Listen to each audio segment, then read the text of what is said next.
आंबेडकर, बाबासाहेबांना उंच शिखरावर नेणारी त्यागमूर्ती माता रमाई, माता भीमाई, सावित्रीबाई फुले, जिजाऊ माता या सर्वांना मी प्रगाढ अभिवादन करते आणि मंचावर आज भिक्खू संघ उपस्थित आहे. मी भिक्खू संघाला प्रगाढ अभिवादन करते आणि या गावामध्ये खूप मोठ्या संख्येने महिला आणि बालक त्या ठिकाणी उपस्थित आहेत. मला खूप गर्व अभिमान वाटतो. प्रत्येक कार्यक्रमामध्ये महिलांचा सहवास वाचतो आणि महिलांनी खूप आज 4 वाजल्यापासून या कार्यक्रमामध्ये सहभाग नोंदवलेला आहे. तर मी त्यांना मनपूर्वक जय भीम घालते आणि मी माझे 4 शब्द बोलण्यास सुरुवात करते. बघा, डॉक्टर बाबासाहेब आंबेडकर नागपूर या ठिकाणी 14 ऑक्टोबर 1956 रोजी तथागत गौतम बुद्ध आपल्या ओटी टाकले. आता आपल्याला 70 वर्ष पूर्ण झाले तरी पण आपल्या लोकांच्या दिमागामध्ये येत नाही की बुद्ध काय आहे, धम्म काय आहे, डॉक्टर बाबासाहेब आंबेडकर आहे काय, त्यांनी आपल्यासाठी काय केले. 17 वर्ष पूर्ण होऊन गेले तरी पण आपल्या लोकांच्या लक्षात येत नाही. कारण आपण ऐकतो, करतो, तोटात एक असतं, मनात एक असतं.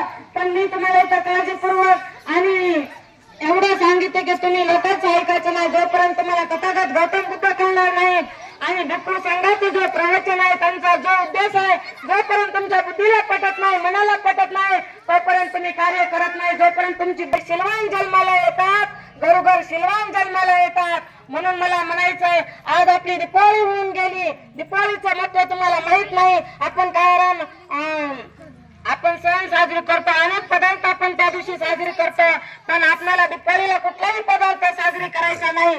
काय करायचं नाही? कारण तथागत गौतम बुद्धाने ज्ञान प्राप्ती झाल्याच्या नंतर 1 वर्षाला त्यांनी आपल्या कपिल वस्तू लावलेल्या आहेत आणि त्यांना तर त्या देवीने कोणाचं भलं केलं का, कोणाचा रोग नष्ट केला का, कोणाचा आधार, एखादी गरीब माऊली तिच्या घरात अन्न शिजत नाही आणि तिच्याकडे पैसा नाही, तिने 9 दिवसाचे उपवास धरलेले आहे. तर कुठली देवी तुम्हाला पावन झाली का?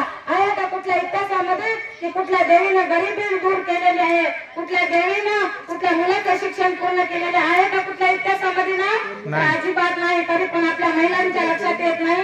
तर आजही माझी महिला 70 वर्ष पूर्ण झालेली असून सुद्धा 9 दिवसाचे उपवास धरते आणि बिन चेपलाची त्या देवीला जाते. पण असं न करताना आज मी तुम्हाला एवढं महत्वाचं सांगते, तुम्हाला जर देवी मानायचं असेल, तुम्हाला जर त्या देवीची पूजा करायची असेल तर तुम्हाला आज देवीला मानावं लागेल, तिचं ज्ञान जाणून घ्यावं लागेल, तिला नतमस्तक व्हावं लागेल. तर मग ते आहेत कोणत्या 9 देव्या?